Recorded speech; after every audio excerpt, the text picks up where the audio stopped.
Bihari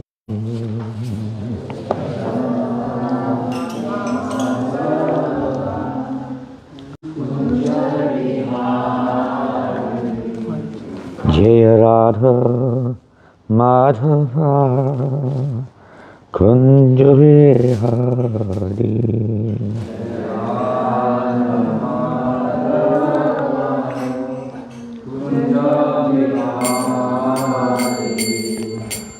Gopi Jana Vallabha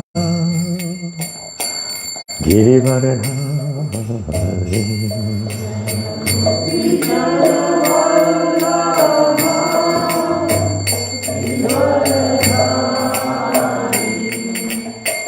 Gopi Jana Vallabha Girivardhari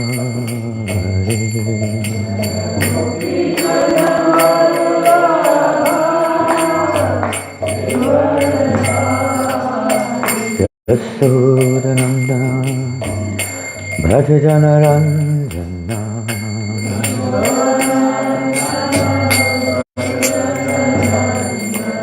Yasodanandana Bhajajana Ranjana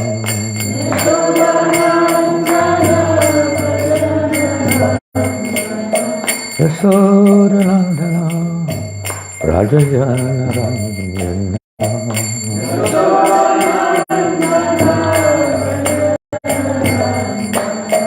Samona Tira Amachari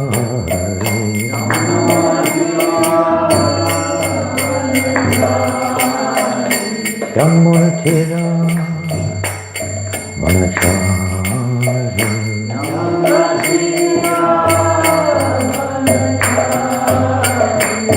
Tira Kunja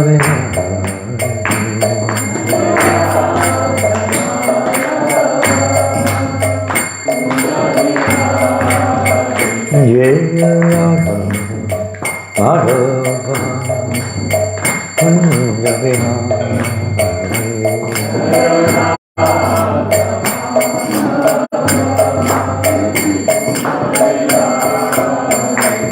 Hare Krishna Hare Krishna Krishna Krishna Hare Hare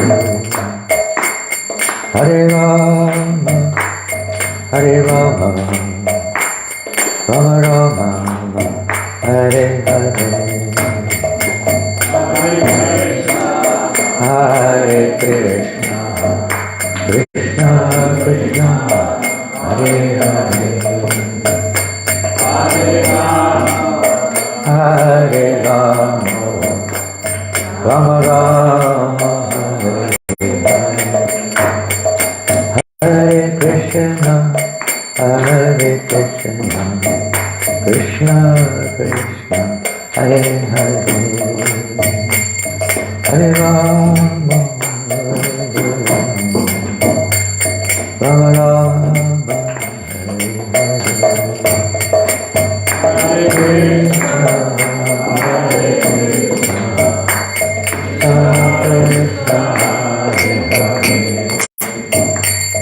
Hare Rama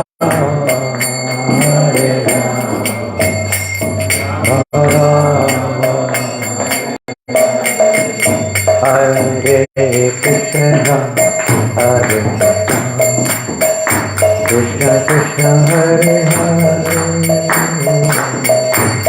Hare Rama Hare Rama Rama Rama Hare Hare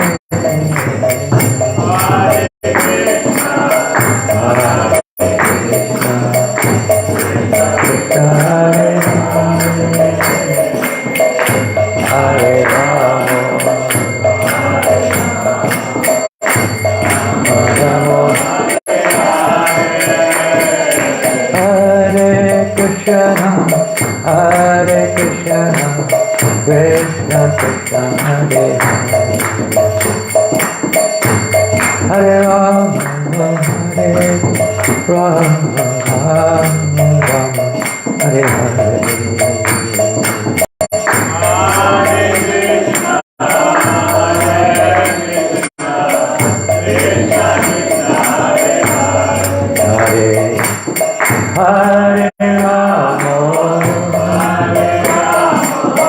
Rama Rama Hare Krishna Hare Krishna Krishna Krishna Hare Hare Rama Hare Rama Rama Rama Hare Hare Krishna Krishna Hare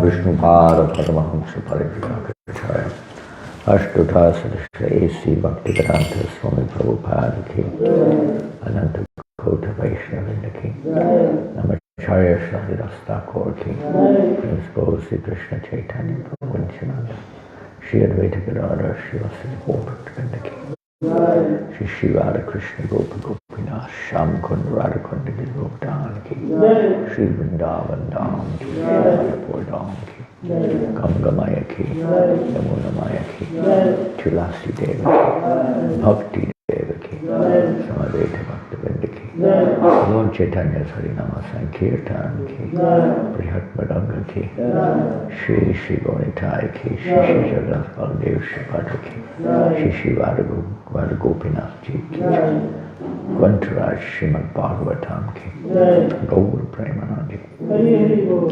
All glories to the Assembly. All glories to the Assembly. All glories to the Assembly. All glories to Sri Guru Rangaranga. All glories to Sri Prabhupada. Nama Om Vishnu Padaya Krishna Prasthaya Bhutale Srimati Bhaktivedanta Swaminiti Namani Namaste Saraswati Devam Gauravani Vicharani Namaste Sanyavadi Pastajadishtani Panchakalpadrubhischa Kripasindhubhyavicha Pavnebhyo Vaishnavebhyo Namo Namaha. Which verse are we on today? 3:24-39. 13. Canto 3, we're reading from the chapter Renunciation of Cardinal Muni. Canto 3, chapter 24, text number 39. Om Namo Bhagavate Vasudevaya. Om Namo Bhagavate Vasudevaya. Om Namo Bhagavate Vasudevaya. Om Namo Bhagavate Vasudevaya. Om Namo Bhagavate Vasudevaya. Om Namo Bhagavate Vasudevaya. Did you inform the group about the class going on online? Okay. Mam Atmanam Svayam Jyoti Sarva Bhuta Guha Ashayam Atmani Eva Atmana Viksha Vishokaha Abhayam Richasi Mamatmanam Svayam Jyoti Sarvabhuta Gahashayam Atmanyevatmana Viksha Vishoko Bhayam Richasi Mamatmanam Svayam Jyoti Sarvabhuta Gahashayam Atmanyevatmana Viksha Vishoko Bhayam Richasi Mamatmanam Svayam Jyoti Sarvabhuta Gahashayam Atmanyevatmana Viksha Vishoko Bhayam Richasi. Vishokavayam Richasi. Mamatmanam Swayam Jyoti. Mamatmanam Swayam Jyoti. Sarvabhuta Guhasayam. Sarvabhuta Guhasayam. Atmanevatmana Viksha. Atmanevatmana Viksha. Vishokavayam Richasi. Vishokavayam Richasi. Mamatmanam Swayam Jyoti. Mamatmanam Swayam Jyoti. Sarvabhuta Gunashayam. Sarvabhuta Guhasayam. Atmanevatmana Viksha. Atmanevatmana Viksha. Vishokavayam Richasi. Vishokavayam Richasi. Mamatmanam Swayam Jyoti. Mamatmanam Swayam Jyoti. Sarvabhuta Guhasayam. Atmanevatmana Viksha. Vishokavayam Richasi. Try to get the up and down correct if you can. Some are not listening or don't know quite, but try to follow if you can. Ladies. Mamatmanam Swayam Jyoti. Mamatmanam Swayam Jyoti. Sarvabhuta Guhasayam. Sarvabhuta Guhasayam. Atmanevatmana Viksha. Atmanevatmana Viksha. Vishokavayam Richasi. Vishokavayam Richasi. Mamatmanam Swayam Jyoti. Mamatmanam Swayam Jyoti. Sarvabhuta Guhasayam. Sarvabhuta Guhasayam. Atmanevatmana Viksha. Atmanevatmana Viksha. Vishokavayam Vishokavayam Richasi. Richasi. Man, me, Atmanam, the Supreme Soul, or Paramatma, Swayam Jyotihi, the self-effulgent, Sarvabhuta, of all beings, Guha, in the hearts, Ashayam, dwelling, Atmani, in your own heart, Eva, indeed, Atmana, through your intellect, Viksha, always seeing, always thinking, Vishoka, free from lamentation, Abhayam, fearlessness, Richasi, you will achieve. Translation and purport by His Divine Grace, Srila A.C. Bhaktivedanta Swami Prabhupada. In your own heart, through your intellect, you will always see me, the supreme self-effulgent soul, dwelling within the hearts of all living entities. Thus you will achieve the state of eternal life, free from all lamentation and fear.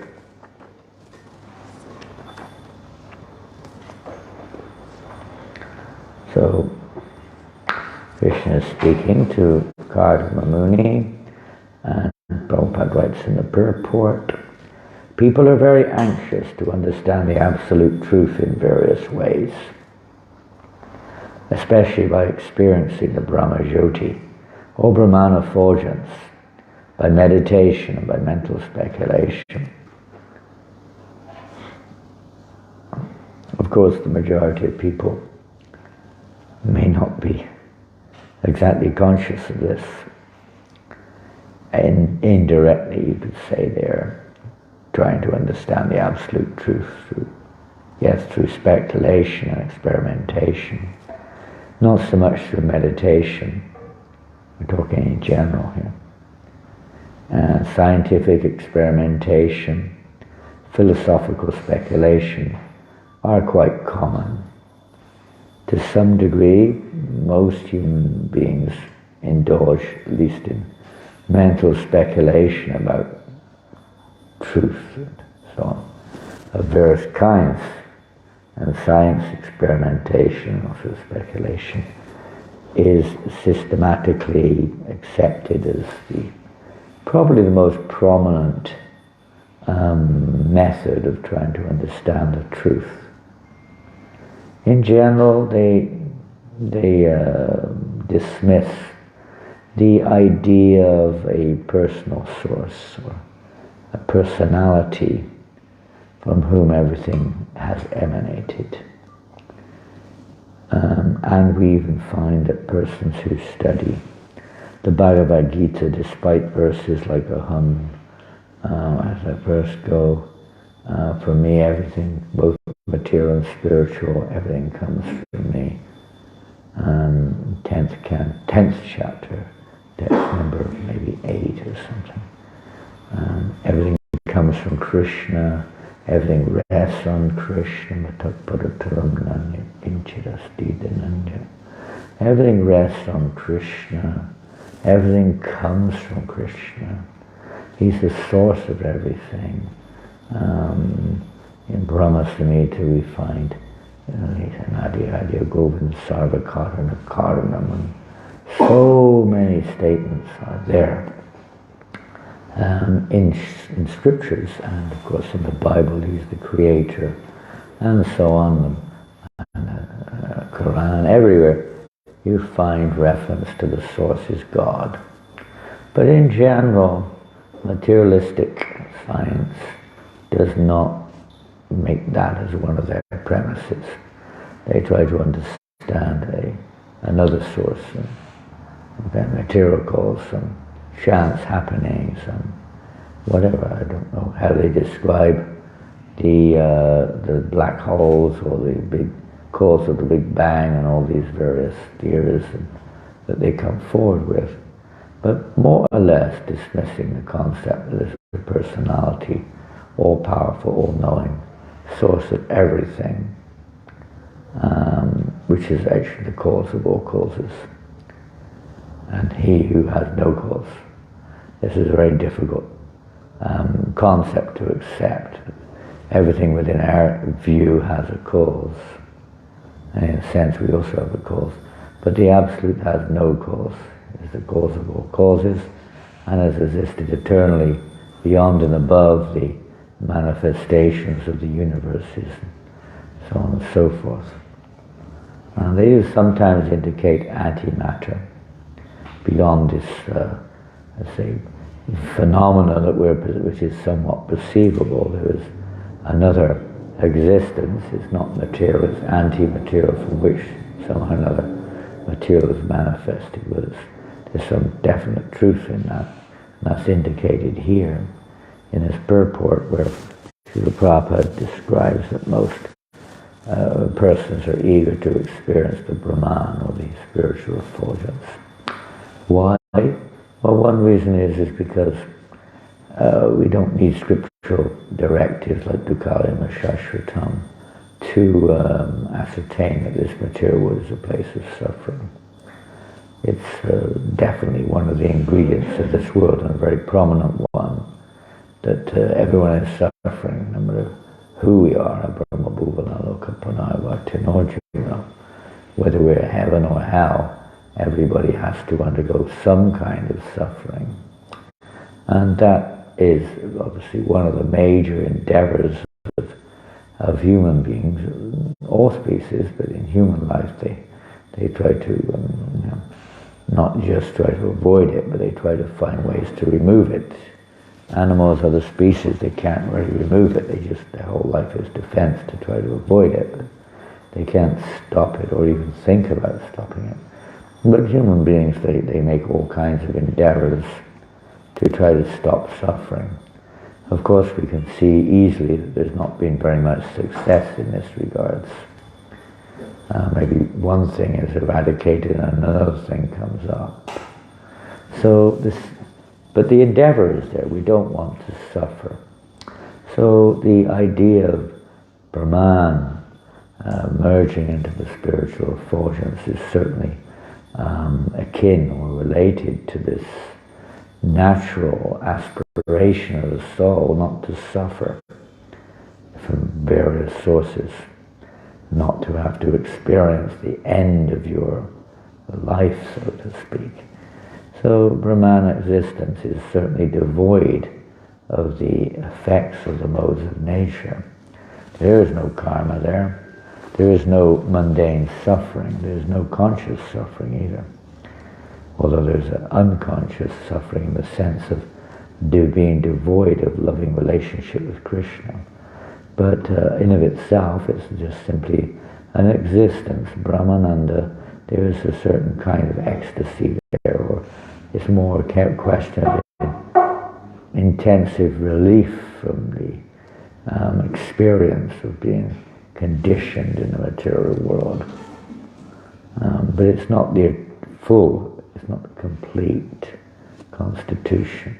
But naturally, I mean, it's the first stage in God realization in one sense. Not exactly, there may be piety and so on, but in terms of actual realization of the absolute truth is the first stage, Brahman.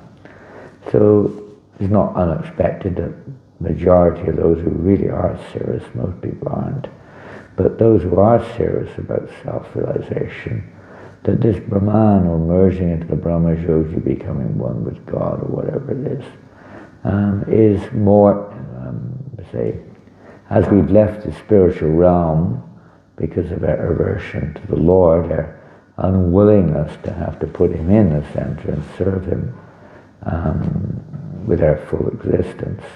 As we're averse to that, then this natural, the first stage of spirituality would be a situation where there is no service to God per se. It's a neutral stage in the sense that there's no service to anyone. There's no duality, there's no individuality, consciously speaking. There's no relationship, there's no objectives. It's just existence. So it's not surprising that that's the first stage, and why the Vedas emphasize more over and above pretty much other paths. Most of the indications are towards the impersonal Brahman, becoming self-realized, but only on that level. And everything is one. In most of the subject matter is more of an impersonal. As most religions, they emphasize pretty much more the impersonal aspect in various ways. We'll continue the purport, but Kapila Dev uses the word Mam to emphasize that the personality of Godhead is the ultimate feature of the absolute truth. In Bhagavad Gita, the personality of Godhead always says Mam, unto me, but the rascals misinterpret the clear meaning.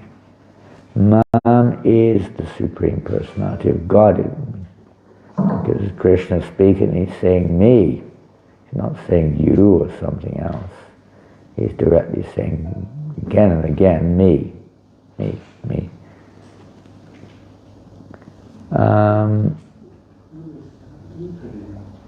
If one can see the Supreme Personality of Godhead as He appears in different incarnations and understand that He has not assumed a material body, but is present in His own eternal spiritual form, then one can understand the nature of the personality of Godhead.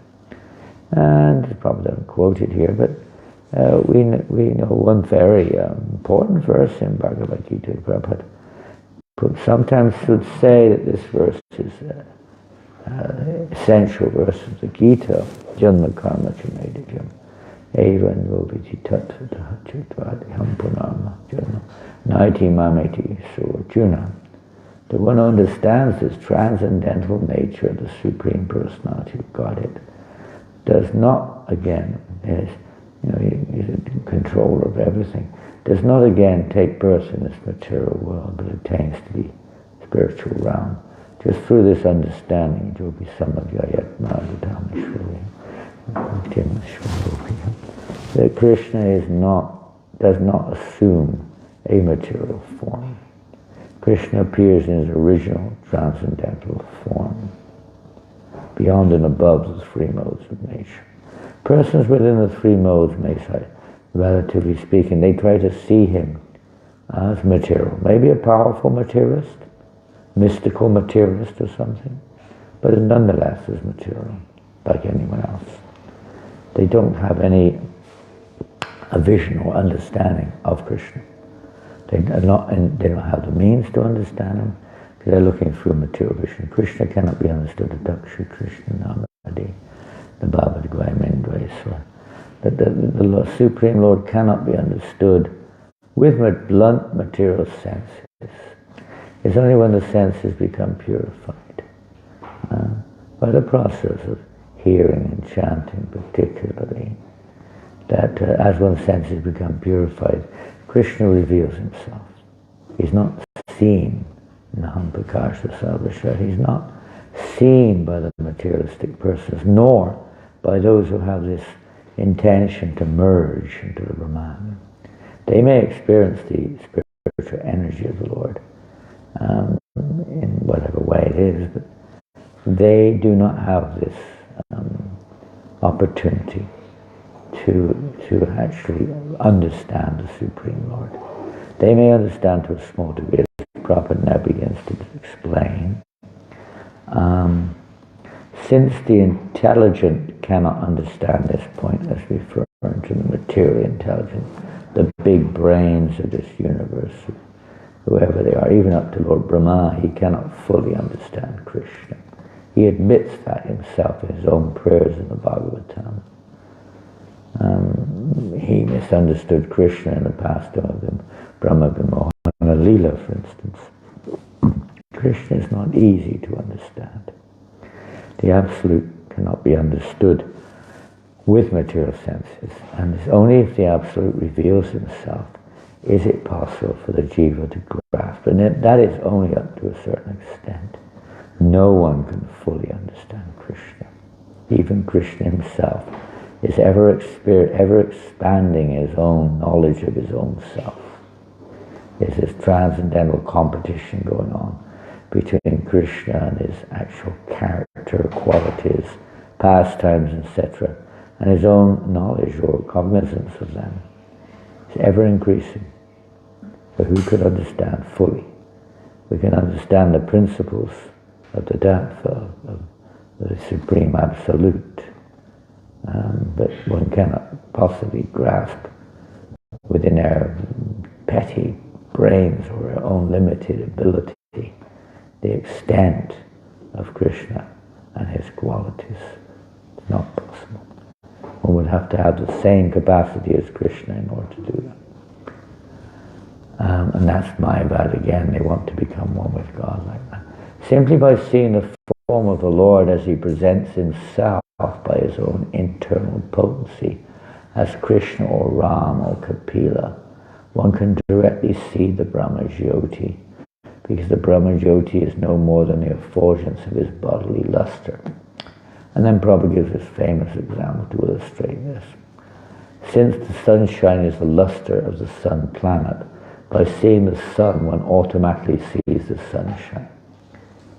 But by seeing the sunshine, I don't probably just mention it here, but just seeing the sunshine doesn't mean we see the sun. We're seeing the energy of the sun. And just by seeing the sun doesn't mean we're seeing the personality of the sun god either.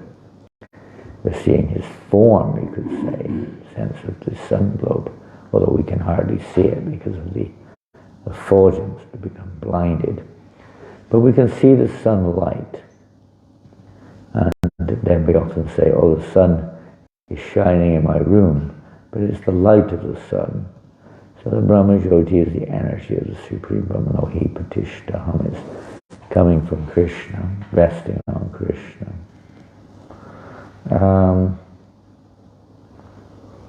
Prabhupada goes on to say, similarly by seeing the Supreme Lord, one simultaneously sees and experiences the Paramatma feature as well as the impersonal Brahman feature of the Lord. So these three features are there, Vedanti Tattvavidas Tattvajagyanam Advaram Brahmeti Paramatmeti Bhagavan Iti Shabdite. The Supreme Absolute is known in three features. Those who actually learn it understand the Absolute Truth, not in one, not just Brahman, and not just Bhagavan, although if one understands Bhagavan, one automatically understands the other features. But all three features, Brahman, Paramatma, Bhagavan, are understood by those who are actually learned. So here in the same point is being mentioned. The Bhagavatam has already enunciated that the Absolute Truth is present in three features, which we just mentioned. In the beginning as the impersonal Brahman, in the next stage as the Paramatma in everyone's heart, and at last as the ultimate realization of the Absolute Truth, Bhagavan, just like the sun. As we just heard this example of the sun rays, first understanding of the sun, then the sun globe, and then the personality beyond it, the actual proprietor of the sun God, person within inside the body. So we can say the same thing about a human being. We hear about his character, maybe some of his qualities and so on, and his energies. We may see the manifestation of a person's energies in whatever little they create. And then we see their form, which is obviously much more descriptive in terms of who they are. Maybe it describes what they're doing also. But we still haven't really, let's say, understood or come into contact with the actual person within, the soul, the conscious living being. Sometimes Prabhupada would give an example, sometimes very simple graphic example of a village in India, somewhere in times gone by, of course, before the British built the railway system, or as they were building it. In India, there was a village where there was no railway line. So they got news that the British were building a railway line to their village. They didn't know what it was. There'd be a train coming and things. So they had no idea what all this was about. So eventually, they built the line, and then they said there's going to be a train coming soon, but they didn't know what that meant or anything, what it looked like, nothing.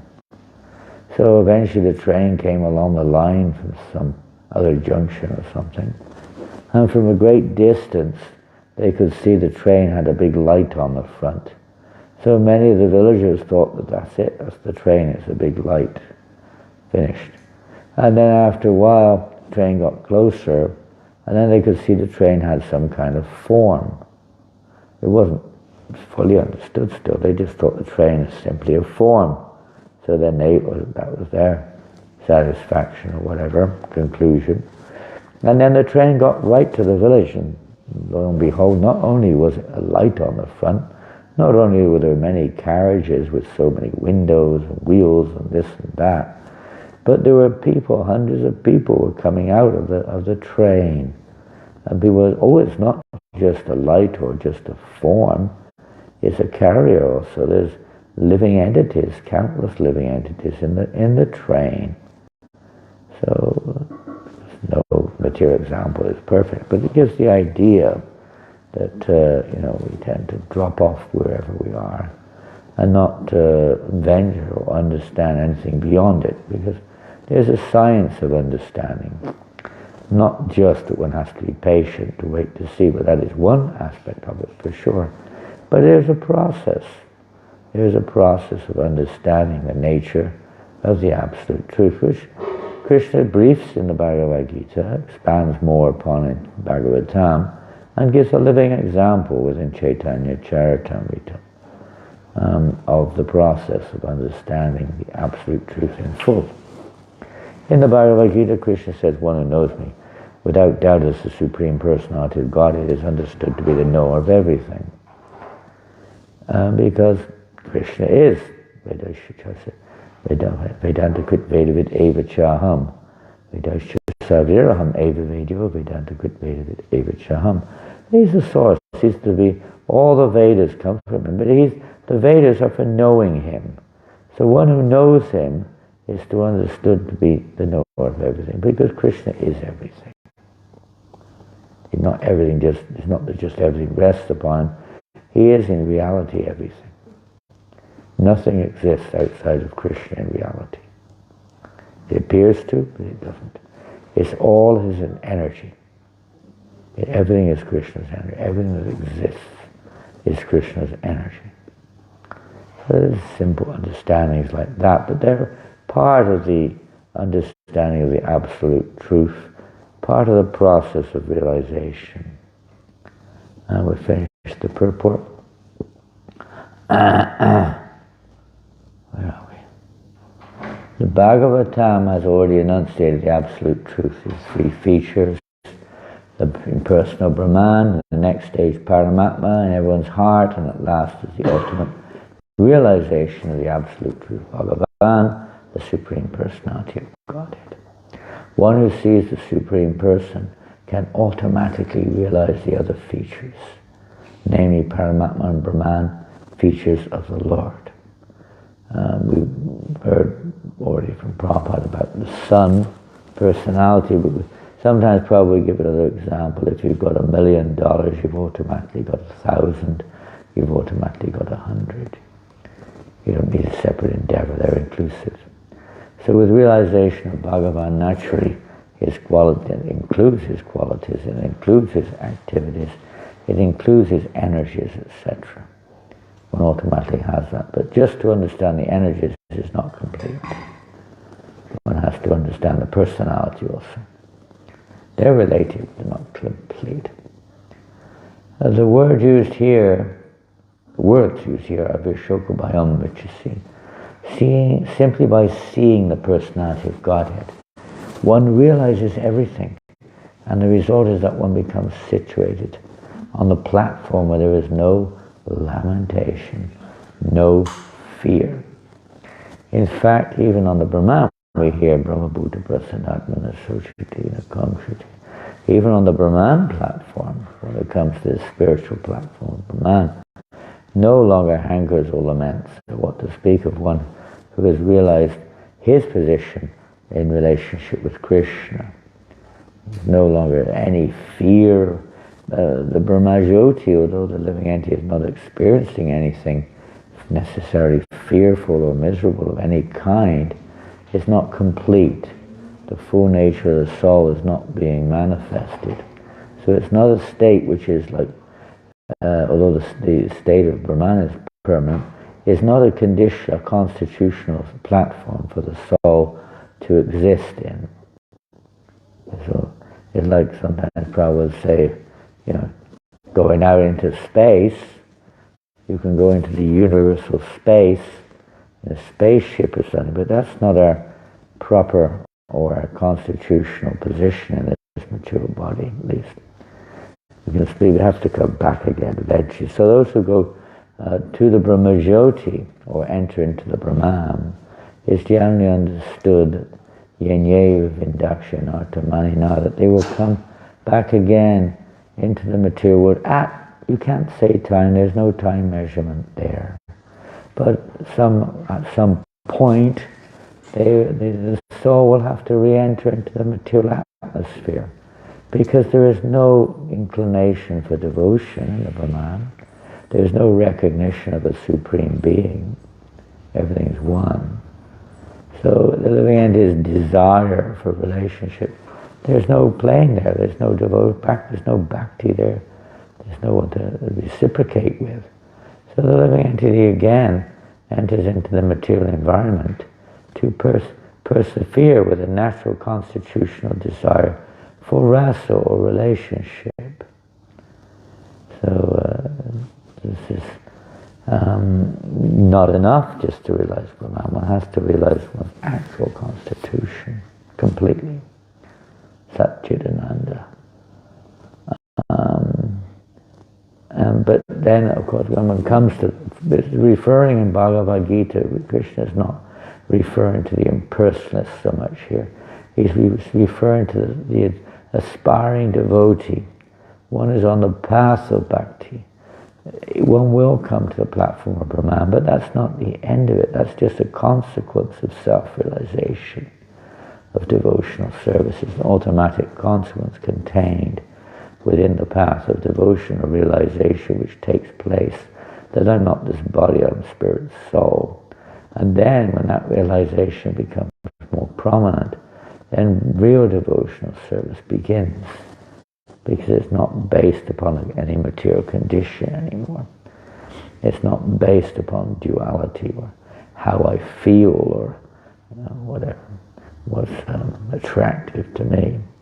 It's based on a spiritual platform with no effect of the modes of nature.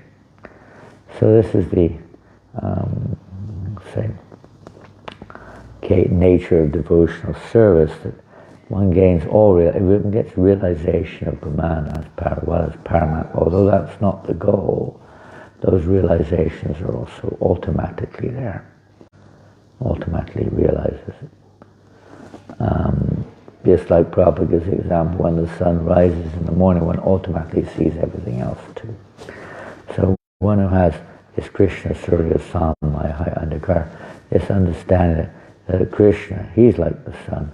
And wherever there's Krishna, there cannot be darkness. So everything is illuminated, everything is revealed, just as like the sun, when the sun rises in the morning, everything is revealed. So one who is in the sun of devotional service to Krishna also realizes the nature of the material universe, the nature of Brahman, Paramatma, everything, although not being attracted necessarily to them, and being attracted to the personal form of Godhead. Nonetheless, one realizes, if you fully understand a person, you know all about their inner life, you know about their work, their nature, everything. It comes automatically. So similarly, in relationship with Krishna, when one understands Krishna as he is, one is understood to be the knower of everything. This is the result. One realizes everything, and the result is that one becomes situated on the platform. No lamentation, no fear. This can be attained simply by devotional service to the personality of Godhead. And in the last chapter of the Gita, Krishna says, Bhaktyamama Bijanati Avinyastasya. It's only by, and in the 11th chapter also, Bhaktyandavanya, however it goes, only by devotional service can I be understood as I am, not by any other means.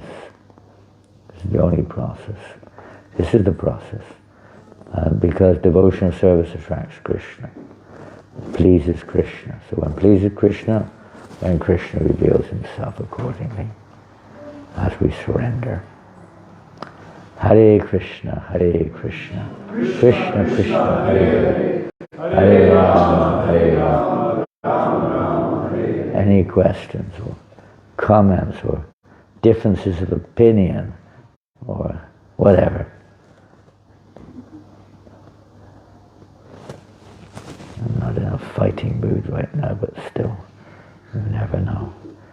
Anyone? Yes. Any question, young man? Oh, over here.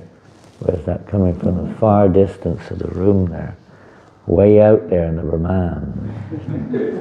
Some question is this really my constitution? Isn't there not more to life than just existence? Just simply existing in the ocean or in the desert. It's not very exciting. Even that's more exciting than the Brahman in one sense. Yes, there are sharks in the ocean, there are cactuses in the desert. You can have a relationship with a shark. Okay, come. Thanks for the class. Thank God it's over, is that what you said? Yes. It seemed to appear in the translation, Srila Prabhupada seems to stress on the Paramatma feature. If I may quote, in your own heart, through your intellect, you will always see me, the supreme self-appealing soul, dwelling within the hearts of all the living entities. At the tail end of the purport, Srila Prabhupada seems to stress on the ultimate Bhagavan feature, if I may quote, simply by seeing the supreme personality of Godhead, one realizes everything. Yeah. Is there any reason why? Well, Kardama Muni is not considered to be a pure devotee of that kind. He's more like a yogi, and Paramatma is the objective goal of most yoga, to realize the super soul in the heart. The stage of worshipping Krishna, personal relationship, is a higher, because it's a more complete stage. That wasn't what, you can read all the verses and study it more, my memory serves me right. This is the situation of Kardama Muni, and most yogis are like that. We even see in the second canto of the Bhagavatam, first stages in devotional service, emphasis is even given there, and in the Vedas everywhere, to universal form, understanding the cosmic form of the Absolute, and then the impersonal form. Different stages are there, and step by step by step. So in the path of yoga, it's step by step, but by the one stop, surrender. Prabhupada says it's like going to the top of a building in a lift. Oh, quickly you reach the top. You don't have to go stay floor by floor, but if you walk, you have to go floor by floor by floor by floor. So this is one level. So he's emphasizing this. He's talking to Kardama Muni. He's not talking to Uddhava or whoever. But he's a pure devotee who understands him in full. He's talking to Kardama Muni, that he'll see the object of his meditation, the super soul in his heart, and understand that is at that stage, that's his goal. That's his goal. So Krishna's reciprocating. He's reciprocating for those who are, mundaners, etc. He gives them the material understanding. He reveals that as the absolute truth, science and stuff. For those who are impersonalists, the Brahman is the absolute truth. You will see the spiritual effulgence. And he's not going to talk about anything beyond that necessarily, because they're not ready for it. They don't want it. So he's going to give whatever. It certainly is the truth. There's nothing wrong in that. But he's not indicating. But Prabhupada, of course, those who are actually in knowledge of the absolute truth in full. And it's one of the reasons why Srimad Bhagavatam is spoken, because Srila Vyasadeva himself had put more emphasis upon even Karma Kandya, practically speaking, what to speak of impersonal Brahman or localized Paramatma. And certainly what to speak of pure loving devotional service to Krishna, which was not emphasized sufficiently. Bhagavatam is meant to bring us to that point, but also to understand the categories. So we see here different personality, Kardama Muni, and sometimes we hear about other great sages, Kashyapa and others, who may have some kind of, mixture there, or not completely understanding these things. Not that we do either, we're just hearing from. If Prabhupada hadn't said anything in the purport, we would have probably come to the conclusion that the localized Paramatma, that's it. There's nothing beyond. And those who read the 11th canto, 11th chapter of Bhagavad Gita without proper explanation, most of the people, I don't know now if they even get there, but in my generation, most of the persons who read Bhagavad Gita concluded that the absolute truth was the universe, the Virat Rupa. They didn't see beyond that. They didn't catch the personal aspect of Godhead at all. The personal relationship was just a reverential kind of wow, the universal form. You just like revel in the marvel of the cosmic manifestation or something as the absolute, without proper guidance. And even in the realm of relationship with Krishna, there are different sampradayas which emphasize different aspects of relationship with Krishna over and above others. It's not that they're contrary to each other or competitive to each other. So they're revealing according to the reciprocation of the followers at that particular time, practitioners, the heart of the soul. So Krishna's, and Prabhupada, of course, doesn't want us to leave off there that the conclusion is the super soul. Not even at the conclusion is Vaikuntha or Ishvarya Bhav, which may, the realized yogi may come to that platform of recognizing Krishna in the form, Vaikuntha form, maybe. Or they may merge, or they may, whatever, they may just accept that situation of the Lord. But to go further, Srila Prabhupada is taking us further here by emphasizing beyond and above the all-inclusive nature of the Absolute Truth, not just the certain aspects of the nature of the Absolute Truth. And then automatically one will understand the categories as well, if one understands the whole. If you understand the whole body, you understand the arm, the leg, you don't have to make a separate endeavor. But if you're just studying a portion, that will be your conclusion. And then, if you get the right association, you may go further, one's realization.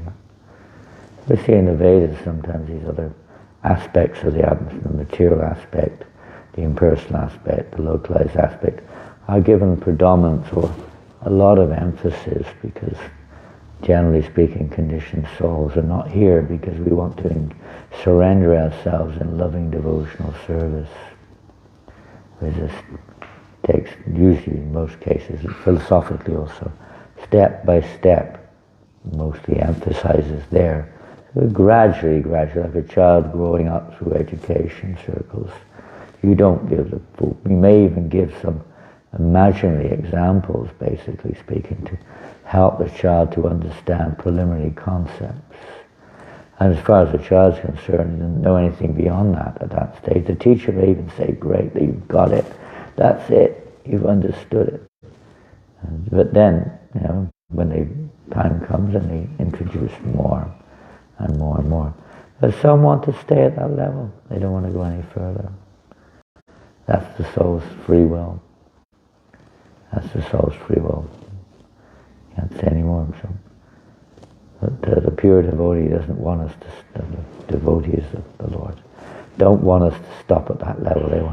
They want to offer us the highest, most pleasing level of consciousness, that which pleases Krishna the most. It certainly pleases Krishna if one is worshipping him as the Super Soul, but not as much as if one is engaged in loving reciprocation. The idea of God, the supplier, the controller, the guide, the witness, all true, but these are still in relationship with externals. Lord Chaitanya rejected these one by one, and they're externals in a sense. They're not very internal in relationship with the material world or the energies of the Lord and the Brahman and so on. It's not very personal, not so personal. That's my tuppence worth or 6 months worth or whatever it is, 2 cents worth. Hare Krishna.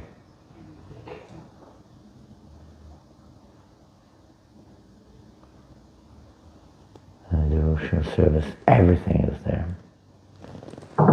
Because that's how we understand Krishna in full.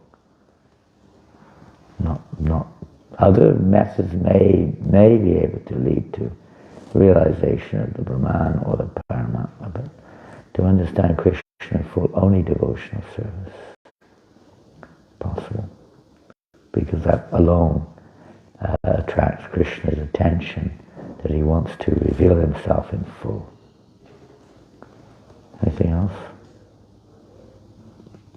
Yes, please. If we are in Brahmajyoti, then we desire to come back because we are... In the Brahmajyoti? Like in if someone is in the Brahmajyoti, they feel like they may feel loneliness, or they want to get devotional services, they want to come back, and they will come to the material world. But if we are already in the spiritual world, if we are in Vaikuntha, then also we can have a desire that we want to do spiritual devotional services, and then we may want to progress further, just to go for the serve Krishna. So is that we also need to come back, or that desires also based on that desire we can go directly to the These things from a material perspective are not really conceivable. It's various, you could say, tattvas of the absolute truth are not something which can be measured or analyzed like this. When scriptural statements are there, that's one thing. But in terms of, and we all, because we have this tendency to see it in relationship to ourselves, when I want, or if I feel like, or this or that. There are other factors involved too. The ultimate aspect is that everything is orchestrated by Krishna. Everything is meant for his pleasure. The living entities situated, or the conscious energy, and the living entities situated there in Vaikuntha are perfectly situated. It's not that, they're feeling short of the mark, or whatever it may be. That is naturally their constitutional situation. And that brings pleasure. It's not like there's some kind of, revolt or revolution amongst the citizens. Hey, we've been cheated. We haven't got the full deal here. And they're all marching through Vaikuntha. We want Galoka. We want Galoka. There's none of that. They're completely properly situated. It's like in your body. If the foot suddenly decides, what the hell am I doing down here? Thorns, people kicking me, corns on my feet, it's cold, and I have to do all the work, and everyone's carrying all the weight. I'm fed up with this. I'm going to become the ears, yes. No, it doesn't happen. It doesn't happen. It's called madness if it happens. So those living entities that's where they are. Of course, anything's possible. And it could go on and on and on. This is not something for, the ignorant fools like me, dullards, But, this is... And then they go into this thing, how can you fall down? I mean, you're talking about coming back to the material. Was that a fall down, or was it a stepping stone to go into Goloka? You can go on and on and on, It doesn't exactly work. I mean, you can read Brihad Bhagavatamrita, I guess, if you want to get a little bit more insight into this. But it's, Krishna's energies are all perfect and complete. What would Lord Narayan do if everybody went on strike, or packed their bags and moved along? It doesn't work like that. Same in Goloka or any plane come to that. But nothing is impossible. It's not like it's like bricks, stuck there. Conscious living entities, but generally speaking, that's the situation. It's a little different in the Brahman, because that is not our constitution. It's only a partial portion of our constitution. In Vaikuntha, they are worshipping Krishna. It may not be in the same intimacy, but it's nonetheless there. They're not just worshipping God as the super soul, but they're engaged in active service. To worship God as the super soul is a stage which may lead to Vaikuntha. In of itself, it's not necessarily going to lead to the more intimate aspects, but by association it may. If that's the bhav or the emotion or the intention of the devotee, then Krishna will reciprocate. He will do the needful. So you don't need to get too much hung up in trying to understand. If I would give the example of the man and the apple and the bird and the this and the that, what caused the bird to fly away? Was it the apple falling down, or did the apple fall down because the bird flew away? You can go on and on speculating about these things. But you have to understand everything emanates from Krishna. Everything is meant for the pleasure of Krishna, whether it's Vaikuntha, Ayodhya, Nilachal, Goloka, everything. Even the Brahman is to accommodate. It is Krishna's energy, it's divine energy, to accommodate living entities who have that, at that particular stage. They have that, aspiration, conclusion, etc. Krishna is reciprocating with his parts and parcels. It exists. The whole spiritual world is Brahman, but they're blinded by the effulgence. They cannot see the variegatedness, the individuality, etc. They're blinded. Just like when we look at the sun, we become blinded. We can't see anything. Look, it's just this blinding effulgence. Can't even see anything. Maybe totally blinded, or at least for some time you're blinded.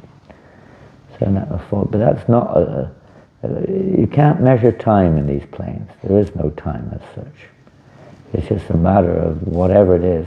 The living entity has the inclination to want to experience any kind of relationship or any kind of variation.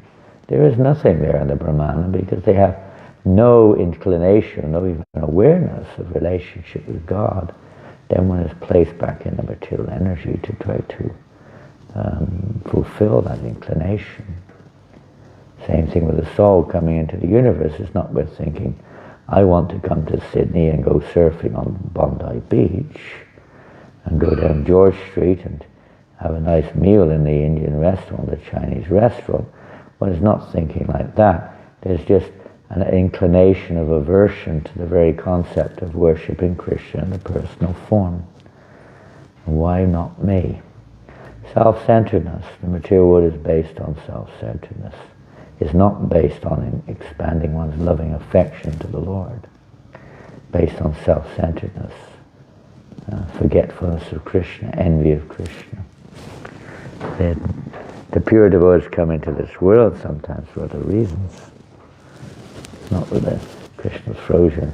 If somehow or another, someone in the spirit of Vaikuntha goes, again, when it comes to understanding the Absolute, it's not like a geographical maneuver.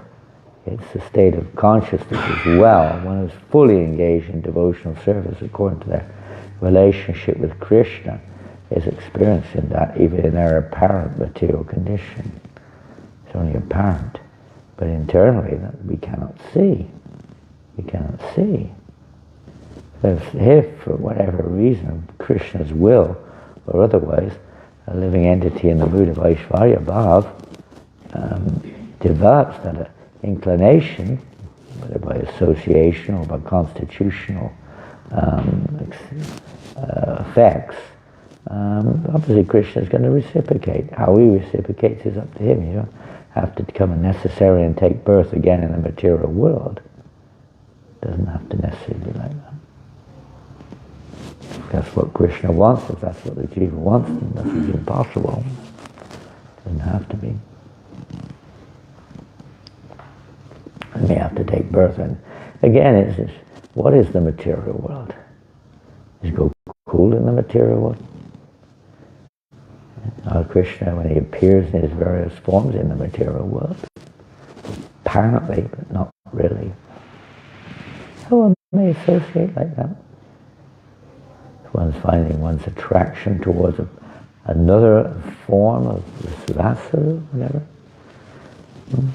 We hear that the living entities who are coming into Krishna's Leela, they do. They associate with those who are eternal associates with the Lord. The Lord is manifesting those pastimes on the material plane for those fortunate souls who have that opportunity. One can enter into that plane, but it's not really the material world as such.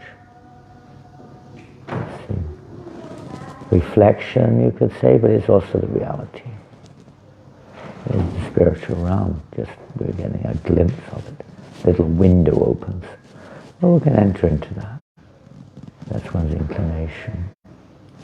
Subject beyond me, I'm just repeating a few years and theirs.